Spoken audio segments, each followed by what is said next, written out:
Hello friends, welcome to इंस्टॉपिंडेड softwares में हूँ बिपिन। पाइथन लैंग्वेज के वीडियो सीरीज में आज हम पढ़ेंगे part 5 data type in Python और इसमें हम कवर करेंगे नन डेटा टाइप को।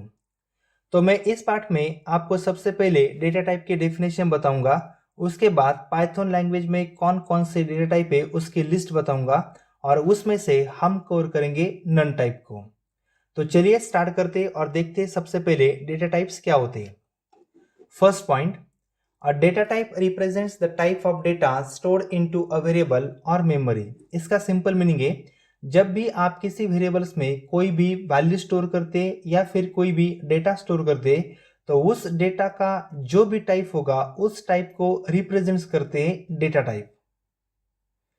Second point, the data type which are already available in Python language are called built-in data types। जो भी डेटा टाइप्स पाइथन लैंग्वेज में ऑलरेडी अवेलेबल है या फिर पाइथन लैंग्वेज में ऑलरेडी डिफाइन किए हुए उन डेटा टाइप्स को हम कहेंगे built in data type. And last point, the data types which can be created by the programmer are called user defined data types.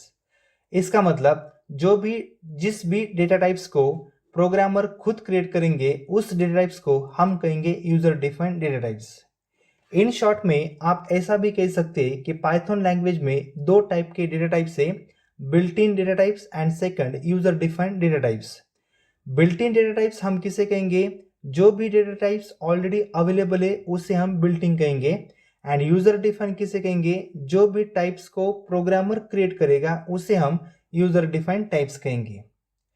तो ये दो मेन टाइप थे, built in and second user defined. लेकिन ये दोनों type छोड़ के Python language में और भी कुछ टाइप्स है, मैं आपको उसकी भी लिस्ट दिखाता हूँ, उसकी भी लिस्ट बताता हूँ। तो कौन से टाइप है, उसमें से फर्स्ट है none, second numeric type, third sequence type है, फोर्थ सेट्स है और लास्ट में मैपिंग। इस पार्ट में हम सिर्फ नन को ही कवर करेंगे, लेकिन आने वाले नेक्स्ट पार्ट में हम numeric, sequence, sets and mappings को भी कवर करेंगे। तो ये पार्ट खत्म होने के बाद आप आगे की भी पार्ट देखिए ताकि डेटा टाइप्स के कंसेप्ट आपकी पूरी तरह से क्लियर हो जाए। तो चलिए देखते हैं नन टाइप क्या है और वो होने के बाद हम उसके ऊपर एक प्रोग्राम्स भी करेंगे। In Python, the none data type represents an object that does not contain any variable, that does not contain any value। इसका मतलब हम जब भी कोई वेरिएबल डिक्लेयर करेंगे, लेकिन अगर उस वेरिएबल्स में हमने वैल्यू स्टोर नहीं की, उस वेरिएबल को अगर हमने इनिशियलाइज नहीं किया तो उस वेरिएबल का डिफॉल्ट टाइप होगा नन। इसको अच्छी तरह से समझने के लिए मैं आपको इसका एक एग्जांपल करके दिखाता हूं, लेकिन उस एग्जांपल से पहले मैं आपको इसके ऊपर एक नोट भी पढ़ के दिखाता हूं। नोट क्या है, इंपॉर्टेंट नोट है, every data type is treated as an object internally by Python. Simple meaning इसका, पाइथन लैंग्वेज में जो भी डेटा टाइप्स है वो सब डेटा टाइप्स इंटरनली ऑब्जेक्ट होती है। आप कंफ्यूज मत होइए। अगर आपको सी लैंग्वेज के बारे में अगर कुछ पता होगा तो सी लैंग्वेज में इंटीजर, फ्लोट, कैरेक्टर ऐसे कुछ डेटा टाइप्स है, तो वही डेटा टाइप्स पाइथन में भी है। इंटीजर, फ्लोट, कैरेक्टर ये डेटा टाइप्स पाइथन में भी है, लेकिन पाइथन में उन ऑब्जेक्ट को, उन डेटा टाइप्स को पाइथन का कंपाइलर इंटरनली ऑब्जेक्ट कंसिडर करता है। तो इस नोट को हम आने वाले नेक्स्ट पार्ट में थोड़ा डीपली स्टडी करेंगे। इस पार्ट में आप सिर्फ इतना समझिए कि डेटा टाइप्स पाइथन में इंटरनली ऑब्जेक्ट्स होते हैं। तो चलिए अब हम नन डेटा टाइप्स के ऊपर एक प्रोग्राम करते हैं और देखते हैं वेरिएबल का टाइप नन कब होता है। इसके लिए मैं सबसे पहले नोटपैड को ओपन करता हूं और इस नोटपैड में हम कोड करेंगे। तो कोड के स्टार्टिंग में मैं सबसे पहले एक फंक्शन डिक्लेयर करता हूं। फंक्शन लिखेंगे हम df, फंक्शन डिफाइन करने के लिए df कीवर्ड। उसके बाद मैं फंक्शन को नाम देता हूं सैंपल कोलन, और इसमें हम एक लाइन का कोड लिखते हैं और कोड में मैं यहाँ से एक वैल्यू को रिटर्न करता हूँ। रिटर्न करने के लिए रिटर्न कीवर्ड और हम सिंपली यहाँ से रिटर्न करेंगे 10। ठीक है, फंक्शंस की डेफिनेशन कंप्लीट हो गई। अब मुझे सिर्फ इस फंक्शन को कॉल करना है, तो मैं यहाँ से सैंपल फंक्शन को कॉल करता हूँ। ठीक है, सैंपल। लेकिन यहाँ पर होगा क्या, जैसे ही कंपाइलर सैंपल फंक्शंस को कॉल करेगा तो सैंपल फंक्शंस को कॉल करने के बाद सैंपल फंक्शंस की डेफिनेशन एग्जीक्यूट हो जाएगी और उस फंक्शन से रिटर्न हो जाएगी 10 वैल्यू। तो ये वैल्यू रिटर्न होने के बाद इसको मैं एक वेरिएबल्स में स्टोर करता हूँ, जैसे कि x में। यानी कि सैंपल फंक्शन से जो भी वैल्यू रिटर्न हो जाएगी 10, वो कौन से वेरिएबल्स में स्टोर हो जाएगी, एक्स वेरिएबल्स में। अगर मैं यहाँ पे एक्स वेरिएबल को प्रिंट करता हूँ तो मुझे सिंपली 10 वैल्यू प्रिंट हो जाएगी, लेकिन मुझे वैल्यू के ऊपर फोकस नहीं करना है, मुझे डेटा टाइप्स के ऊपर फोकस करना है।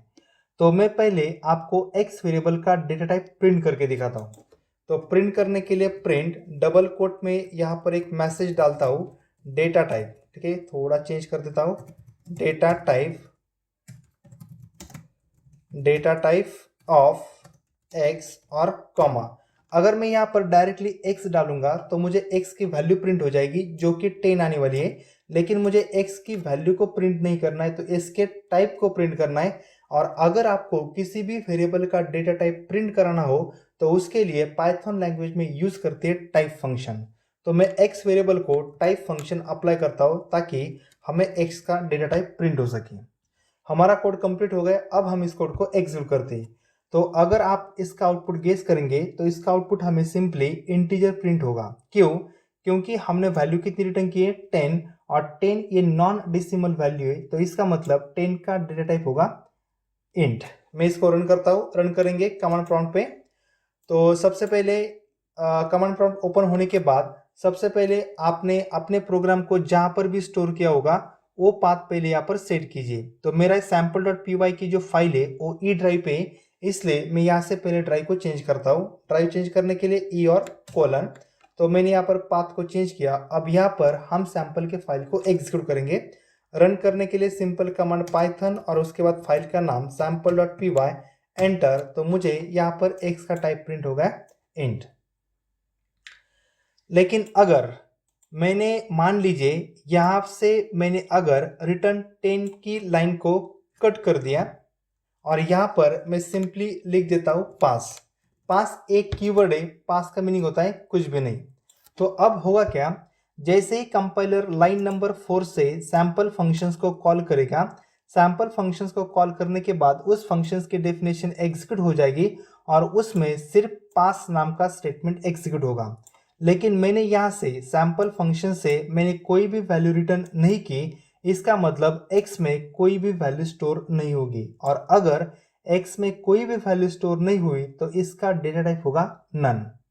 ठीक है, अब हम इसको रन करते हैं। रन करने के लिए फिर से कमांड प्रॉम्प्ट पाइथन, फाइल का नाम sample.py, एंटर। तो मुझे यहाँ पर x का टाइप प्रिंट हो जाएगा नन। ठीक है, तो इस पार्ट में इतना ही था। अगर आपको ये पार्ट पसंद आया हो तो इस पार्ट को लाइक कीजिए, चैनल को सब्सक्राइब कीजिए और इस वीडियो को, इस पार्ट को जितना हो सके उतना शेयर कीजिए ताकि आपके दोस्तों को भी इसका फायदा मिल सके। Thank you.